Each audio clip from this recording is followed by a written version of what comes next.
It didn't take me a second to get back into Evan. I feel like that came pretty easily just because I sort of have created the character for many years. And so the essence of it feels very easily accessible. More so for me, it was the thing that was a learning curve that I figured out as we go was sort of like, what is the physical life of him in this medium? Like, because it's obviously you're not playing to the back of the house, you're playing, like Kaitlyn was saying, right here. So it's a lot. It's on the one hand a lot easier because you can communicate a lot more by doing a lot less, but it's also more difficult because we fall in love with the characters and we want to make sure that we're telling the story right. And for Evan especially, I always want to be communicating, how torn apart he is inside and how anxious he is and how alone he feels. And as much as I want to believe that when I feel those things, they broadcast easily, I come from the theater where I need to also show those things. And so it was definitely a learning curve for me to sort of strip some of that away and rely on kind of more the internal life. For me, it was a lot about balancing like listening to instincts and autopilot things that kicked in and memories of kind of, emotional, visceral things that just were still there because I just did it for so many years, and allowing those things to come back and let them be natural and kind of second nature, but then also making sure to challenge that and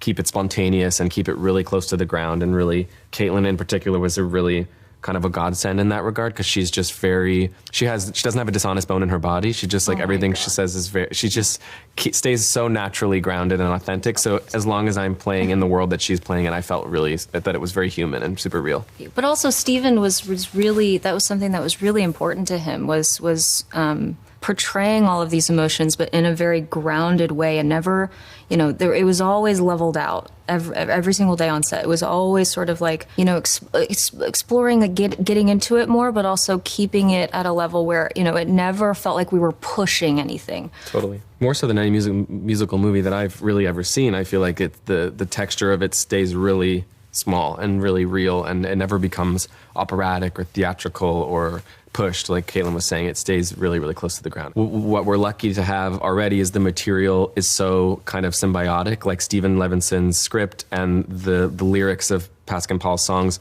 they sound like they're being spoken by the same people. The vernacular is just really smooth. Like you don't have to shift the way you're speaking when you sing. And so I think for us, it was about keeping the singing as close to the feeling of the scenes as possible and not letting them take you to any kind of fantastical place, but keeping it very naturalistic and very like as if we were just continuing to speak to each other. Yeah, it was more of like the way I was thinking about it was just a continuation of the scene when I would start to sing. The pre-records were a little bit different, spending a longer amount of time just working on the song, but when we were able to just, be in Evan's bedroom singing Only Us, or having a scene before Only Us and then just starting to sing, it felt very much like a natural thing to do. It felt very grounded.